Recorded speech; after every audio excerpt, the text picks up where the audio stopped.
12 सागर में, क्योंकि 10th तक स्कूल था हमारे गांव में, फिर 11-12 के लिए सागर आ गया। तो एक्सलेंस में शुरू से मुझे एक ही चीज आती थी, पढ़ना, और कुछ कभी बनता नहीं था। बहुत सीधा साधा और बिल्कुल एवरेज माइंडेड स्टूडेंट था, और पढ़ाई बहुत ज्यादा करता था बस। तो मेरे 10th में बने थे 91%। शुरू से क्लास टॉपर रहा हूँ मैं। तो मैं सोचता था कि सागर में जिस स्कूल में एडमिशन लेने जा रहा हूँ तो सबसे आगे मैं खड़ा हूँ और सब लोग फूल बरसाएंगे।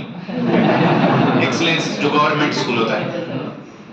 तो वहां गया तो लिस्ट में मेरा नाम ही नहीं था कहीं। 91 के पहले इतने बच्चे थे, फिर बहुत पीछे वाली किसी लिस्ट में बहुत नीचे नाम लिखा था। मैंने कहा चलो थैंक गॉड नाम आ गया तो एडमिशन हो गया। बहुत धक्का मुक्की से एडमिशन हुआ, बहुत बेइज्जती महसूस। मैंने 91 पे भी वैल्यू नहीं, उस समय 91 बहुत बड़ी बात होती, क्योंकि ये ऑब्जेक्टिव नहीं आ गया तो पेपर बहुत इजी आना लगे। कोविड में तो बिना पढ़े पास कर दिए। तो फिर 2 साल वहीं पढ़ाई करी, हिंदी मीडियम में ही पढ़ा हूँ। सर एज क्या आपकी? एज 30। ओके। फिर उसके बाद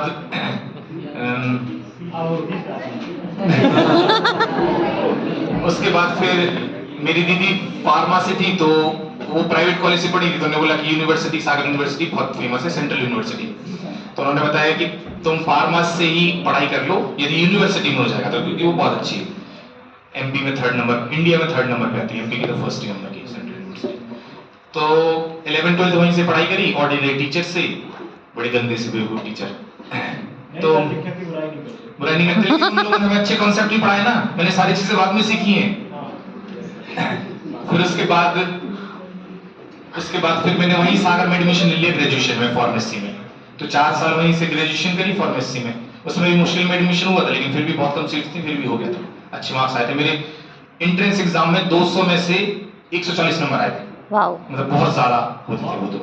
और मैंने ड्रॉप आउट तो लिया नहीं था, और मैं कंपटीशन के बारे में कुछ भी नहीं जानता था। मैं ऑब्जेक्टिव पहली बार वहीं जाके सॉल्व करे थे एंट्रेंस एग्जाम में।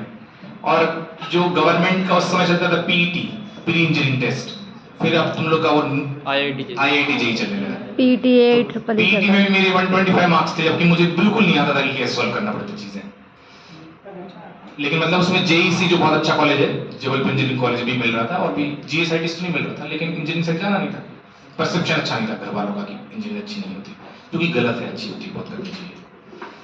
फिर 4 साल वहीं पढ़ाई करी। फिर उसमें बोल सब ट्रेंड के हिसाब से चलता रहता था, मेरा दिमाग बिल्कुल नहीं चलता। मैं सच में बहुत एवरेज माइंडेड बेवकूफ टाइप का बच्चा था, कुछ समझ में नहीं आ रहा था मुझे, कुछ भी। पढ़ता हुआ था लेकिन मैं तो हार्ड वर्किंग हुआ था, घोड़ा टाइप्स। तो फिर उसको सब बोल रहे थे कि यार हमें पीजी की तैयारी करनी पड़ेगी, क्योंकि ग्रेजुएशन के बाद नौकरी नहीं लगती। तो मैंने कहा चलो पीजी की तैयारी करते हैं। तो 3rd ईयर 4th ईयर में पीजी की तैयारी करी। एंट्रेंस एग्जाम होता था पहले गेट का, लेकिन जिस साल हम लोग देने वाले थे उस साल उसका नाम चेंज करके जीपेट कर दिया था, graduate pharmacy aptitude test, GPAT 4th year में होता था।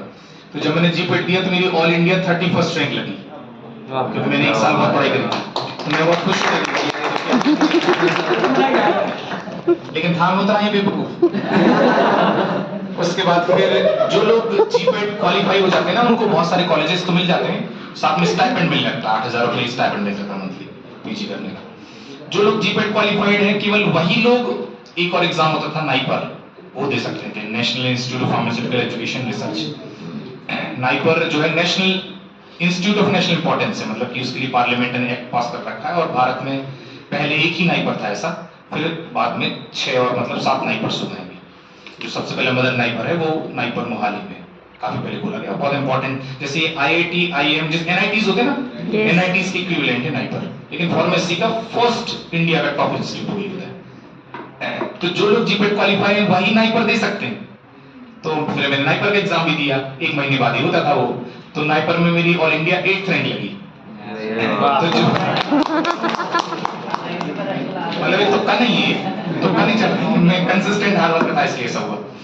तो जो 1st नंबर का नाइपर था, नाइपर मोहाली चंडीगढ़ में जो है, उसकी जो 1st नंबर की ब्रांच थी फार्मास्यूटिक्स, उसकी 2nd नंबर की सीट मुझे मिल गई थी। तो मैं बहुत खुश था, क्योंकि फार्मास्यूटिक्स मुझे जाना नहीं था फार्मास्यूटिक्स में, लेकिन फार्माकोलॉजी में जाना था। लेकिन फार्माकोलॉजी में रिसर्च ज्यादा अच्छी है, फार्मास्यूटिक्स में जॉब अच्छी है। तो सबने बोला कि तुम फार्माकोलॉजी मत करो, तुम तो फार्मास्यूटिक्स करो, क्योंकि तुम्हारी जॉब लग जाएगी। जॉब की बात में क्राइसिस रहती है, उस समय मुझे लगता था कि रिसर्च करना है, ये वो साइंटिस्ट बनना है।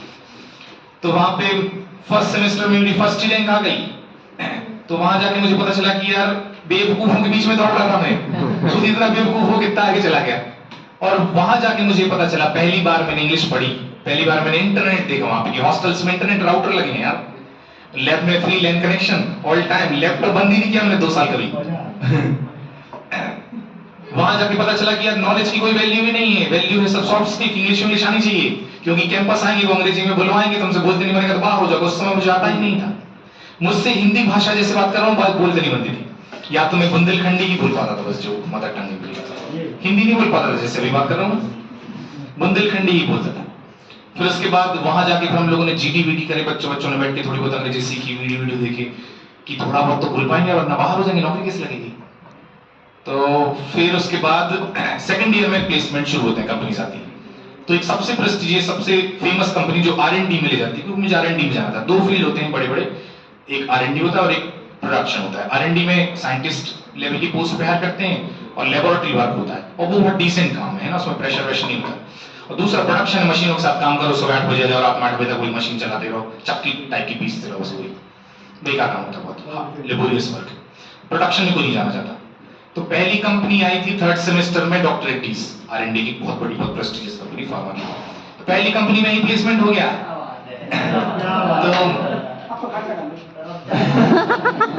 तो मैंने कहा यार ये तो पहली कंपनी में ही प्लेसमेंट हो गया, क्या करूं मैं, 2 सेमेस्टर तक क्या करूंगा, दिवाली के पहले ही हो गया था, तब मतलब सही दिवाली बनी थी।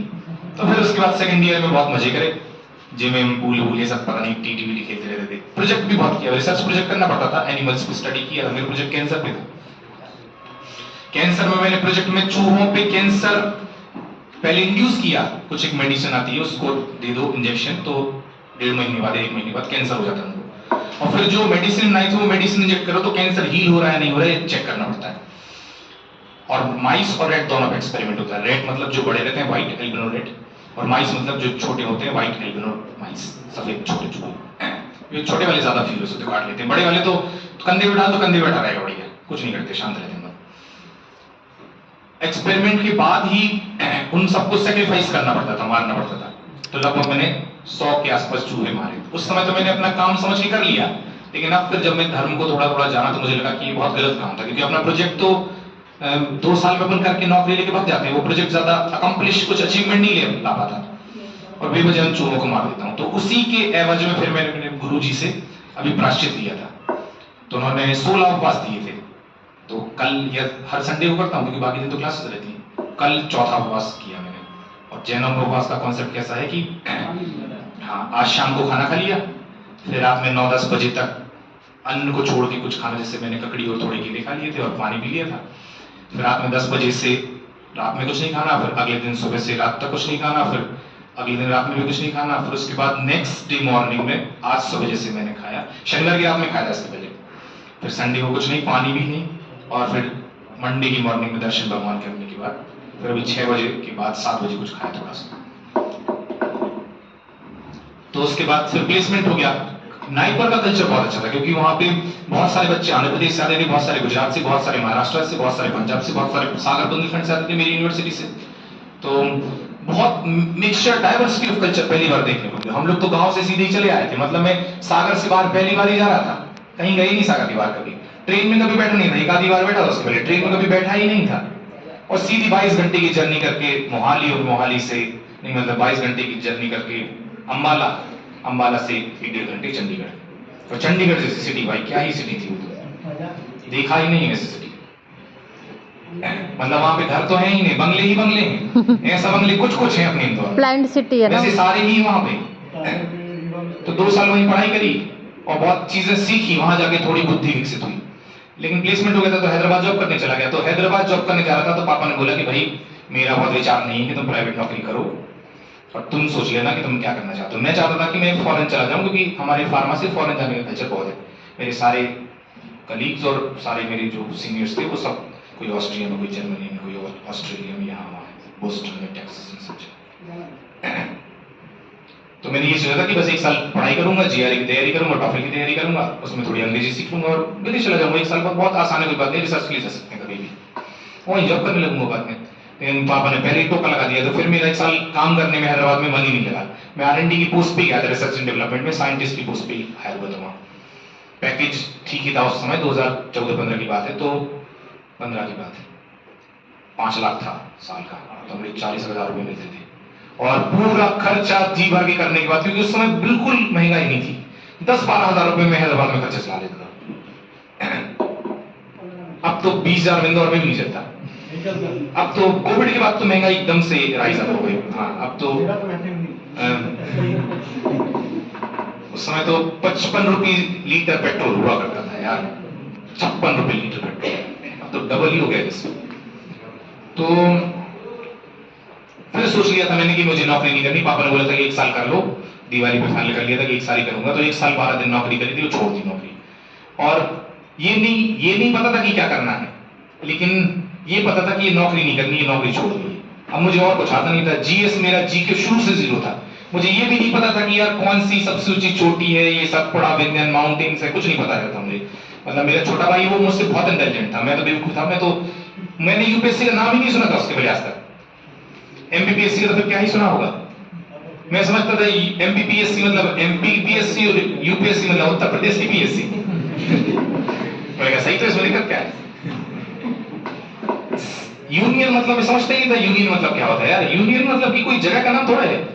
या तो दिल्ली की लगता होगा, कह रहे दिल्ली के, लेकिन दिल्ली की थोड़े, वो तो पूरी इंडिया की ना। बाद में सुन में आया। फिर मैंने सोच लिया था कि यार नहीं करते हैं, रहने दो कि ये क्या है प्राइवेट जॉब। लड़की कभी अपनी पहली जॉब की इज्जत नहीं करते, ऐसा सिखाया था हम लोगों को कि पहली जॉब पे लात मार देते हैं, फिर कुछ संघर्ष करते हैं बाद में। तो वो जो जॉब छोड़ी थी मैंने 16 में, कुछ समय पर दिल्ली में भी ना, इंदौर ही आ गया था। तो मैं 17 में आया था अगस्त में तैयारी करने के लिए, क्या पीएससी की तैयारी करते हैं, एमपीपीएससी की। तो 17 के अगस्त में आया था। मैंने 1-2 महीने कुछ पढ़ाई करी, वो हिस्ट्री पढ़ी। ऐसा मेरी जीआरई गवर्नमेंट जॉब में है, सागर में ही पोस्टेड है और भोपाल से ऑफिसर कलेक्ट्रेट में। और कुछ फ्रेंड्स से जो एमपीपीएससी सिलेक्ट हुए थे 14, 15, 16 में खूब रिजल्ट आए थे। तो बहुत सारे बच्चे मेरे कलीग जो इंजीनियरिंग में आगे नहीं गए थे, तो 4th ईयर के बाद सिलेक्ट ही हुए थे फर्स्ट। तो उन्होंने बोला ये कर ले भाई, तू तो होशियार है, कर ही लेगा। तो मैंने बोला करते हैं। चलो 17 में आया तो 18 में अटेम्प्ट देना था। तो 2-3 महीने में कुछ तो पढ़ता रहा, वो किताबें स्पेक्ट्रम कर ली थी, लक्ष्मी मोटी। बाद में जब दिवाली पे घर गया मैं, तो लौट के आया, सब लोग बोलने अरे प्री आने वाला। मैंने कहा यार अभी तो पढ़ना शुरू किया 2 महीने तो हुए ही, पढ़ते प्री किया जाएगा तो पढ़ेंगे कैसे। और उन्होंने बताया कि यार एक सब्जेक्ट होता है एमपी, को पढ़ना पड़ेगा। पता ही नहीं था एमपी कोई सब्जेक्ट होता है, सिलेबस देखा नहीं था। और उस समय यूट्यूब पे क्राइसिस क्रांति ज्यादा नहीं है, यूट्यूब पे चैनल्स वगैरह नहीं थे, ज्यादा इन्फॉर्मेशन अवेलेबल नहीं थी।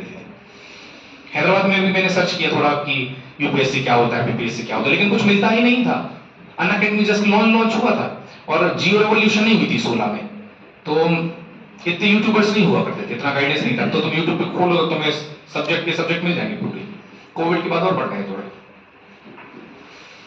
फिर तो मैं अक्टूबर में आया, इंग्लिश वाली लूसेंट पढ़ता था। तो सबने बोला कि भाई इससे नहीं निकलेगा, तुम्हें हिंदी वाली लूसेंट लेनी पड़ेगी। तो हिंदी वाली लूसेंट ली और फिर बोला कि यार एमपी नहीं पढ़ा कभी। तो मैंने बोला नहीं पढ़ा, क्योंकि मेरे साथ वाले थे वो सब पढ़े हुए थे, क्योंकि वो पहले से एमपीपीएससी थे, मैं तो नया था गरम। तो फिर मैं जल्दी से किताबें लाया, फिर मैंने पढ़ा और नवंबर से शुरू करी थी ढंग से पढ़ाई, क्योंकि वो दिवाली के बाद से शुरू करी थी। और दिसंबर में नोटिफिकेशन आया था, 18 फरवरी को पहला एग्जाम था। तो मुझे तो भाई ऑब्जेक्टिव मैंने उसके पहले कभी सॉल्व ही नहीं करे थे, क्योंकि कभी कंपटीशन की तैयारी नहीं करी। और मेरा ब्रेन शुरू से मैंने साइंस की तरफ डाइवर्टेड रखा था। तो मुझे फैक्ट याद नहीं होते थे, बिल्कुल न्यूमेरिक्स याद नहीं होते थे, नाम याद नहीं होते थे किसी के। मुझे जिलों के नाम याद नहीं हुए कई समय तक। तो अभी भी मैं सिंगरौली ये तो जानते ही नहीं हूँ क्या है, जिला है कि गांव का नाम पांडुरना क्या बना दिया नहीं, मतलब बता रहा हूँ अब तो थोड़ा, लेकिन अब एकदम रियलाइज नहीं कर पाता अभी। उस समय तो नाम याद करता कि सिंगरौली जिला है, पहले तो नाम याद करो कि जिला है, क्योंकि मैं घूमा नहीं हूँ कभी, अपने सागर से बाहर ही नहीं निकला। सागर से बाहर चला गया सीधे दूसरे स्टेट में। अभी भी अच्छे से भी नहीं घूमा, कहीं नहीं गया, सांची नहीं गया, भीमबेटका नहीं गया, और भी जो भी खजुराहो। फिर उसके बाद तो यार मैंने बहुत मेहनत करी, मतलब मैं रोज 14 घंटे पढ़ लिया था, रोज 14 घंटे रोज नियम से। कोई क्लासेस करी नहीं थी कभी लिटरली। और ऐसे महीनों सालों पढ़ा हूं, मतलब मुझे फर्क नहीं पड़ता कितना पढ़ रहा हूं मैं, मतलब मुझे बिल्कुल हैबिट है पढ़ने में। मतलब कंसिस्टेंट हार्ड वर्क करूं। मुझे एंटरटेनमेंट की आवश्यकता नहीं कि 1 साल मूवी ही नहीं गया, कभी मूवी जाने ही नहीं है, यूट्यूब में कोई वीडियो ही नहीं देखा महीनों से, ऐसा कंसिस्टेंट हार्ड वर्क। तो वो पहला प्री निकल गया किस्मत से, प्री निकल गया फरवरी में। तो मैं बहुत खुश किया यार, पहली बार में ही फोड़ दिया, मतलब यार झंडे क्योंकि मैं हैदराबाद में जॉब करता था ना, तो वहां पे मैंने बहुत सारे कारनामे करके दिखाए थे, मतलब कि कारनामे जैसे फर्स्ट ईयर वालों को सब काम दे देते, तो कहीं टीम ऑर्गेनाइज कर रहे हैं, कभी इवेंट ऑर्गेनाइज कर रहे हैं, आउटबाउंड कर रहे हैं, ये कर रहे हैं, वो कर रहे हैं। तो मुझे लगता था कि यार मैं कॉर्पोरेट में ही फिट हूँ। फिर मैंने लगा कि यार यहाँ भी निकल गया तो भाई यहाँ भी कर सकता हूँ मैं, तो कुछ सरकारी नौकरी में। फिर जुलाई में मेंस था, तो भाई उस समय नोट्स अवेलेबल नहीं थे, आकार के नोट्स लेकिन आ गए थे। तो मैंने क्या किया, आकार के नोट्स को गंदी सी इंग्लिश में, इंग्लिश आती नहीं थी, गंदी सी इंग्लिश मैंने पढ़ी तो थी, लिखी नहीं थी उससे पहले कभी, क्योंकि जब मैं नाइपर में पहुंच गया था ना, तो इंग्लिश में बहुत सारी बातें लेक्चर सब, लेकिन कभी लिख के नहीं देखा इंग्लिश में। तो इंग्लिश पहली बार लिख के देखी मैंने, तो बनती ही नहीं थी मुझसे ढंग से, लिखती कर्सिव वर्सिव तो आती ही नहीं है। तो आकार को ट्रांसलेट किया इंग्लिश में गंदा संदा, खुद के नोट्स बनाए बहुत मेहनत से, और वो जुलाई में दिया जहां मेंस, तो क्वालिफाई हो गया था, तो इंटरव्यू कॉल आ गया। तो मैंने कहा वाह यार, ये तो क्या ही हो गया भाई, पहली बार में इंटरव्यू कॉल, लो इस बार तो नाम ही रोशन करेंगे हम। उसके बाद फिर फॉरेस्ट का मेंस भी होता था, फॉरेस्ट का प्री हो गया, फॉरेस्ट का मेंस, तो फॉरेस्ट का मेंस भी क्वालिफाई हो गया, तो 2 इंटरव्यू मिल गया फर्स्ट ईयर में, फॉरेस्ट का भी मिल गया, सिविल्स का भी मिल गया।